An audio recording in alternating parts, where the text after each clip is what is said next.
হচ্ছে 15 আগস্টে মানে 15 ডিসেম্বরের ভিতরে যদি গেজেট আপনারা প্রকাশ না করেন, আপনাদের চলে কর্ম বিরতি, আমাদের গাড়ি বিরতি চলবে। সরকারি কর্মকর্তা কর্মচারীদের নতুন বেতনের সিদ্ধান্ত নেবে আগামী সরকার। মাননীয় অর্থ উপদেষ্টার এই বক্তব্যের ভিত্তিতে বিভিন্ন কর্মকর্তা কর্মচারীদের সংগঠন অলরেডি বিভিন্ন আন্দোলনের ঘোষণা দিয়েছে। 15 ডিসেম্বরের মধ্যে পে স্কেলের গেজেট যদি না প্রকাশ করা হয় তাহলে তারা কঠোর কর্মসূচি ঘোষণা করবে।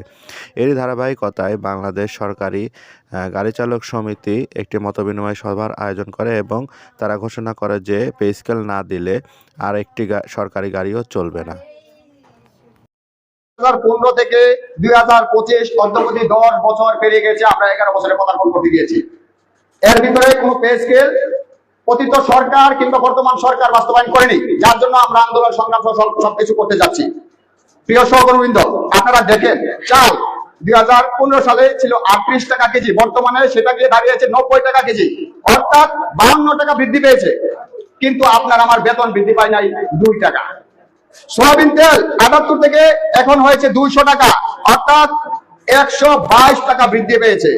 সরিষার তেল 78 থেকে 180 টাকা, 102 টাকা বৃদ্ধি পেয়েছে। চিনি 52 থেকে হয়েছে 100 টাকা, অর্থাৎ 48 টাকা বৃদ্ধি পেয়েছে। একটা ব্রয়লার মুরগি তখন ছিল 135 টাকা কেজি, আজকে যেটা 280, 240 টাকা, 250 টাকা, তার বেশি দিয়ে আমাদের খেতে হচ্ছে, অর্থাৎ 105 থেকে আরো বেশি টাকা বৃদ্ধি পেয়েছে। পেঁয়াজ ছিল 30 টাকা, হয়েছে 90 টাকা, 60 টাকা বৃদ্ধি পেয়েছে। আলু ছিল 16 টাকা, এখন সবচেয়ে কম দাম, তারপর আমরা 30 টাকা কেজি খাচ্ছি কিনা? এই যে আমরা খাচ্ছি কাঁচামরিচ 18 টাকা কেজি ছিল, এই কাঁচামরিচের মূল্য হয়েছে 160 টাকা। তারপর অনেক সময় অনেক জায়গায় কিন্তু কাঁচামরিচ পাওয়া যায় না, আমাদের পেট দেয়ালে ঠেকে গেছে। তাই আপনাদের সাথে মতবিনিময় আয়োজন করেছি, যাতে করে এই পে স্কেল কিভাবে বাস্তবায়ন করা যায় সেই মর্মে আপনারা আমাদেরকে মতামত প্রকাশ করবেন। এই মতামতের ভিত্তিতে আমরা আগামীতে কর্মসূচি গ্রহণ করব। এই কর্মসূচিতে আশা রাখি আপনারা সকলেই আমাদের সাথে একাত্মতা প্রকাশ করবেন। করেন তো?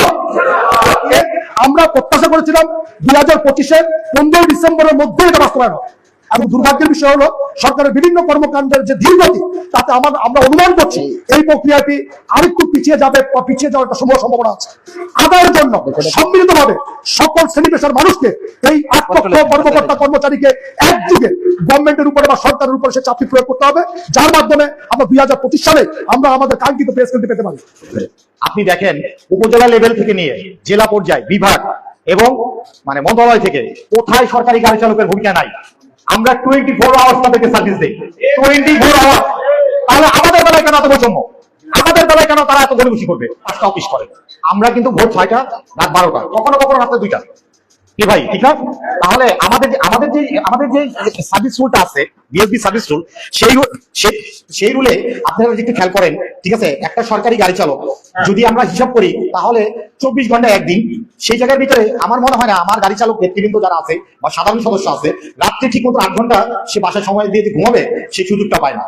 বর্তমান সরকার বৈষম্য বিরোধী ছাত্র জনতার সরকার, পরিবেশ বান্ধব সরকার, আমাদের ইউনূস স্যারকে আমরা সবাইভাবে বিনয় সুরে বলতে চাই, উনি তো মানে গ্রামীণ ফোনের প্রতিষ্ঠাতা, উনি বিশিষ্ট অর্থনীতিবিদ, উনি এখন আমাদের দেশের কর্ণধার, বর্তমানে প্রধান উপদেষ্টা।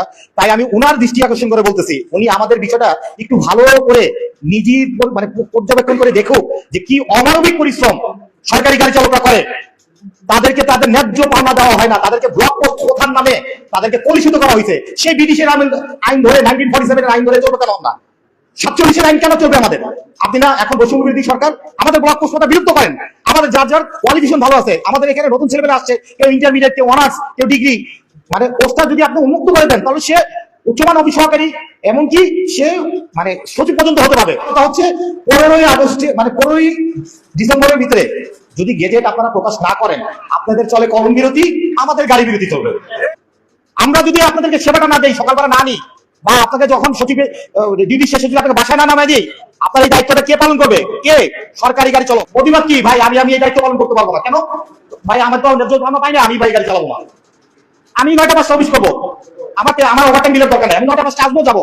আপনি কাকে দিয়ে চালাবেন, কি করবেন, সেটা আপনার ব্যাপার। এটাই হোক নীরব প্রতিবাদ।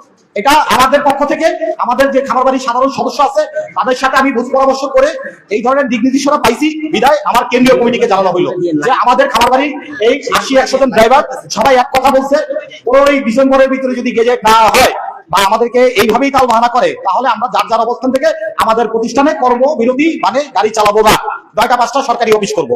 এই কথা বলে সবাইকে আসসালামু আলাইকুম, ভালো থাকবেন।